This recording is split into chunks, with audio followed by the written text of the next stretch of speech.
Hello, I'm Captain Kyle Soden with La Crosse Fire Department. I hope this is finding you and your family well and safe.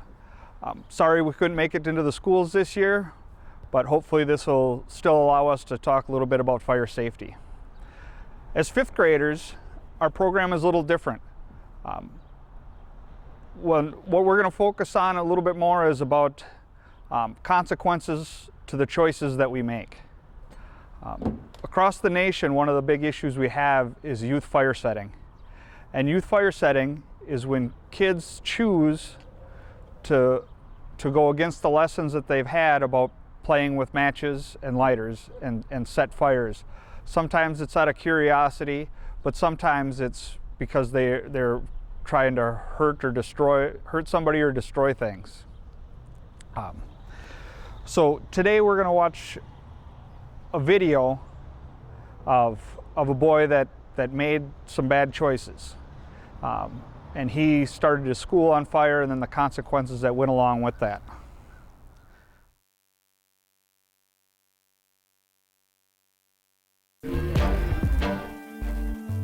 It's hard when you're younger. There's a lot of peer pressure that you feel, you know. You don't want to have people say, oh, well, you're a wuss because you won't go out and do this with me, or you won't go out and do that. And I was one of those kids who was really into, believing, okay, well, if he says that I'm a wuss, then maybe I am. So I have to do this to prove myself to him. Hi, my name's Sean, and when I was 15 years old, I set my high school on fire. How could I have done this? Did I actually do this? Why did I actually do this? And I really had no idea.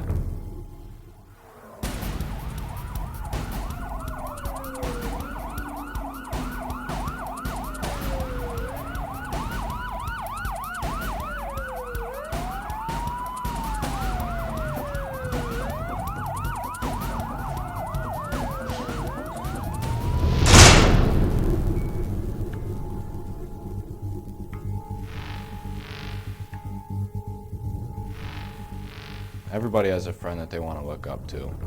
Mine was a poor choice, and he was just one of those kids who liked to break things or destroy things or just get into trouble. And eventually we started setting things on fire. We started with little pieces of paper, then we moved on to other things, and we got caught. And my parents grounded me for a long time. And I had stopped setting fires, and I was not allowed to see my friend anymore. So when I first got into the high school, I would hang out with these friends of mine, and we just started joking around about, if we didn't have to go to school, it would be so much cooler. So we decided, as a joke, we would just screw around about setting the high school on fire, burning it down, and not having to deal with high school anymore. Well, for me, it was a little bit more serious than that because I had a lot more problems in high school. What started as a joke became more of a serious idea in my head because of all the problems I had been going through. And I came to the conclusion that, well, if I get rid of my school, then I won't have any more problems, and then I won't having to deal with, people picking on me or me having to worry about my grades or my homework or any of that. And then it just became a good idea to me. So I went to my high school and I decided to break in and set it on fire. And my idea turned into a reality, hoping that I would solve all the problems that I was having. There are many reasons why children set fires.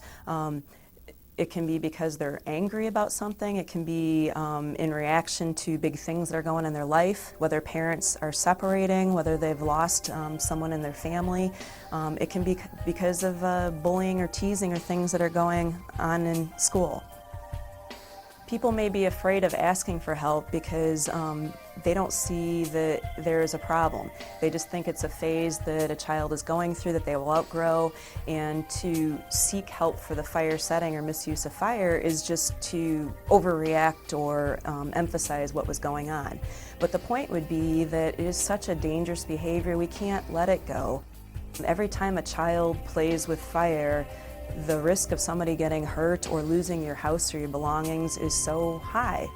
And the point of seeking help and going through a fire safety education program is to give kids better ways to deal with these issues, to give them tools so that instead of lighting a fire because they're angry, they can learn that instead they need to go run or go pound a punch bag or let those feelings out in another way that's not so dangerous. Kids need to understand that when they commit that crime of arson, there's nothing that they can do to take that back. I've been on many investigations where we've gone out, and once that fire starts, you can't stop it. The result from that fire could be the injury to that kid, or it could be the injury to somebody else. Even death could result from that fire. And that's something that you can never take away. I went home and I started watching the news the next morning, and they were showing all the vandalism and all the destruction that I had done. And I sat there like, how could I have done this? Setting a fire in a school can be more than just a disruption to the educational environment. There's consequences that people don't foresee when they think, well, I'm only setting a fire. The person setting the fire doesn't intend to kill anybody, they don't intend to hurt anybody, but the fact of the matter is they've committed a felony, and during the course of committing that felony, someone dies, they're going to be guilty of a much more serious crime. Arson is a serious crime. It's classified with other felonies, such as murder, rape, and assault and battery. To simply define arson is the unlawful setting of a fire or intentional setting of fire for an improper use. Arson is one of the more serious crimes that we have, and even though a person is a juvenile, they could be convicted as an adult for that crime, and potentially, if the crime was serious enough, they could in fact go to prison. When I found out a couple of days later that the students were going to be moved to another location, I had the same thought and same idea again that, okay, if I get rid of my high school, I can get rid of my problems and I won't have to deal with anything again.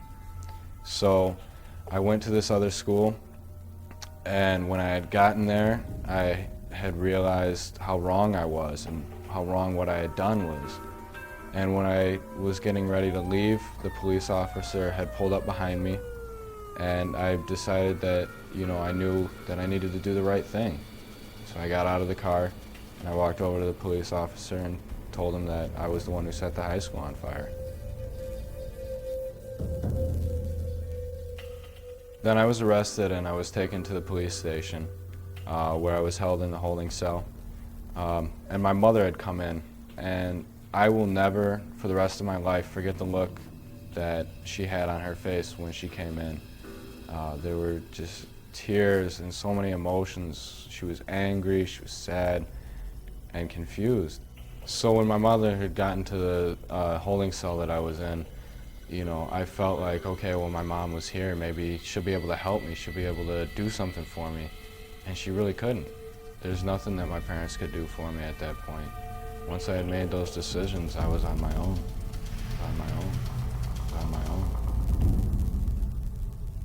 That was only the beginning of the problems that I had brought upon myself. After that, I was moved to Maxie Boys Detention School, which is a juvenile detention, where you have cells that are just tiny. You have cement beds and toilets that are a foot away from your bed with no sink, and a door with a window that's only like 6 inches wide, that they can come in, they can look at you whenever they want, and it's not a comfortable place to be. While you're there, you wake up at 6 in the morning and you go to bed at 8 at night. Now, there aren't many people who get to be 15, 16 who want to go to bed at 8 o'clock, especially in the summer when the sun's still out. It's not a fun place to be. You get fences that are 30 feet high. A lot of the fun things that you like to do, you can't do anymore. As in the situation with Sean, he was 15 years old. He wound up being locked up for, I think, 3 years or longer. So he goes in as a 15-year-old and then suddenly comes out as an 18-year-old. If you're sentenced as an adult, you could go in as a 15-year-old and come out as a 25 or 30-year-old man or woman. And all those years, all those carefree years of doing the fun things that teenagers like to do, going to dances, going to ball games, having fun after school, hanging out with your friends, kind of doing what you want, those things are going to be gone. Understand the consequences before you commit that act, because once you do, it's all over. There's nothing you can do to go back in time to change it. And those consequences, they're there for the rest of your life. Once they light that fire, all of the different chain of events that happen after that, they have no control over. If you start a fire, what's going to happen is the fire department is going to respond, and their obligation is going to put out the fire. Fireman arrives on the scene.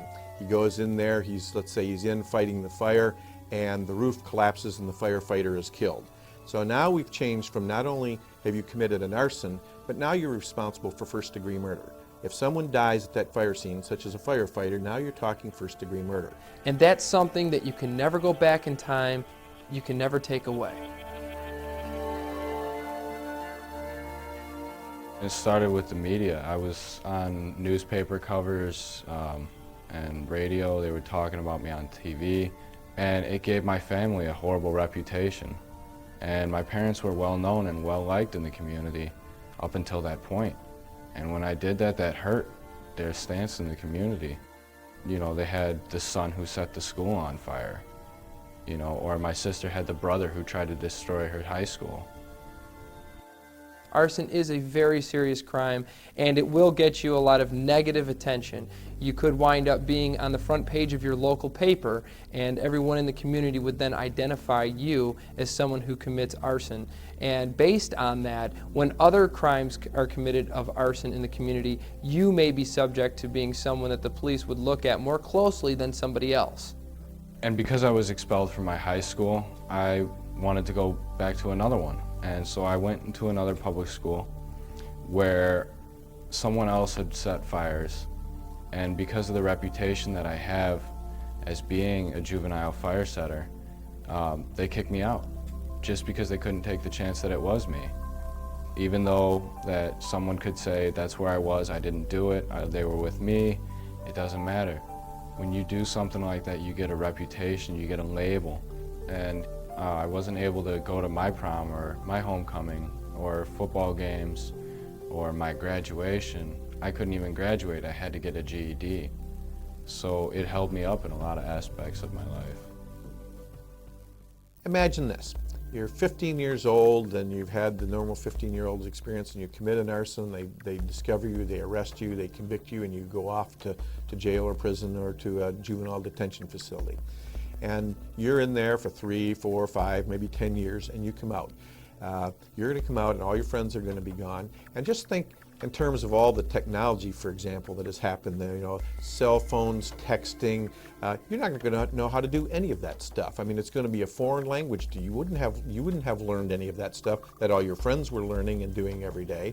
And you're going to come out and you're not going to have any skills, and you're going to have to go out and try to find a job because, you know, now you're too old to go back to your old high school or your old junior high school. You might be able to do work and get your GED, but you'll be with other adults who didn't get their degree when they thought they were going to get it.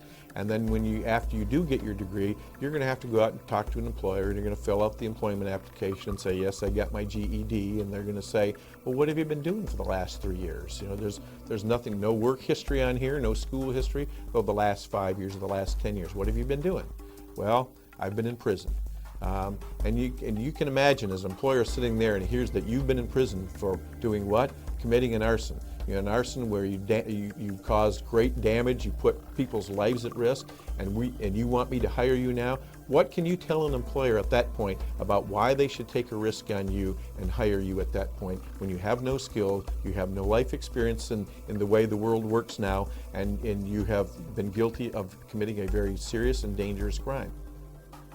Me starting this fire and destroying my high school had put so much strain on my family.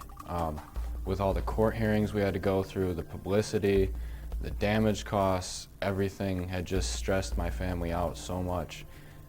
Right now, I still have a really hard time talking to any of my siblings. My mom and I are the only one who talk out of a family of 6 on a regular basis. Other than that, we only talk when I have to the others. And it really hurts when you can't talk to your brother or sister or your dad because you screwed up one time. And you never really think about how much that one time, how much damage that can inflict on everything in your life. To this day, we still have to go over court costs and how much fire had actually cost us. In Sean's case, the damage to the Howell schools was in excess of $700,000, almost $750,000 that his parents are responsible for. And it isn't just once Sean gets off probation that he's no longer, either he or his parents are no longer responsible for that money, that they're responsible for paying that debt until it is paid.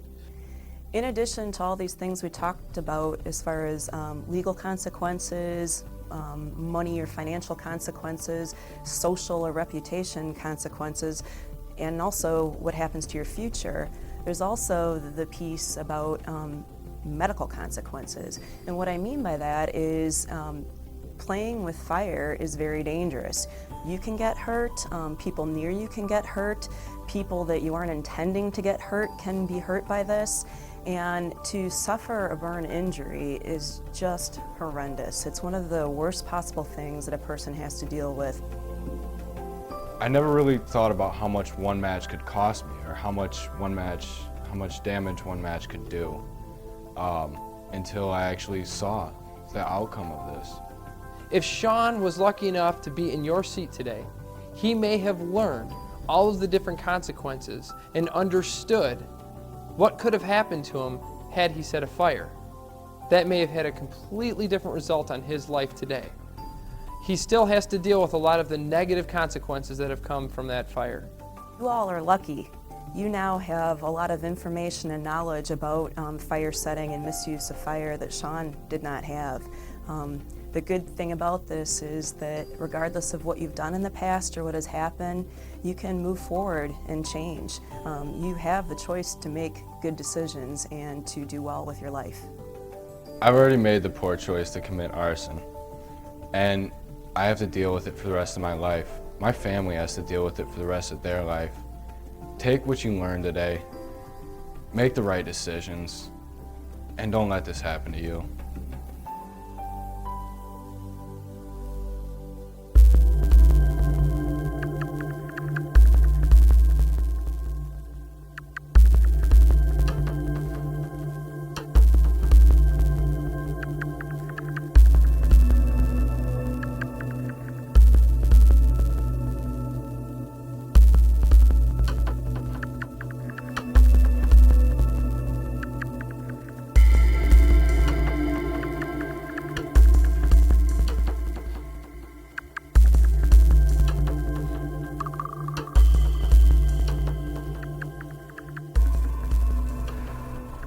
The kids that are curious about fire, one of the things they can do is learn from their parents and learn from another adult on how to treat fire, how to use fire properly.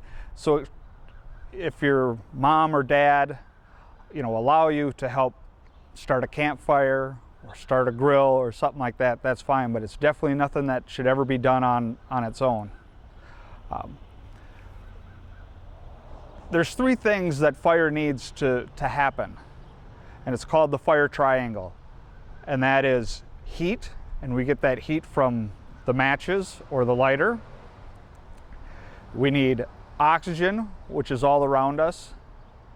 And we need a fuel, which could be wood, paper, plastic, the charcoal, things like that for the grill.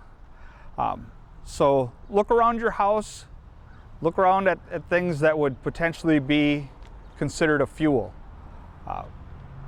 In our homes, the plastics in our toys, our furniture, all that stuff will burn. So that's why it's very important that we don't play with fire because that fire will spread very rapidly.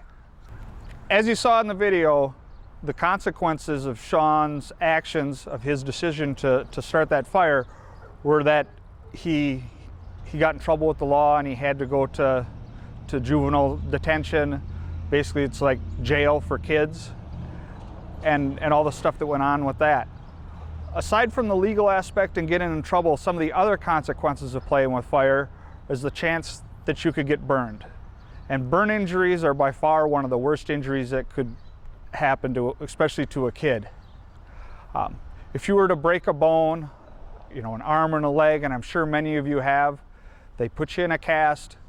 6, 8, 12 weeks later, you're healed up and you're back doing everything you were doing before. You're running, you're jumping, you're playing. While it was inconvenient for that short time, you still healed up and you can do everything you were doing before. Burn injuries aren't that way. Burn injuries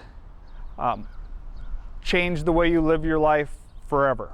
It takes several months to heal up from a burn injury. And even then, it doesn't stop there, especially as a kid, because that burned skin doesn't grow. So that means as you grow and you get bigger, you have to continually go into the doctor and have surgeries to make your skin fit your body. One of the other things is that skin is very sensitive to the sun, so it always has to be covered if you're going to be outside. So now, if you go to the beach, you're going to have to either be in a long sleeve shirt or long pants to be in the sun for a long time. One of the other things is that skin doesn't sweat, and that burned skin doesn't sweat.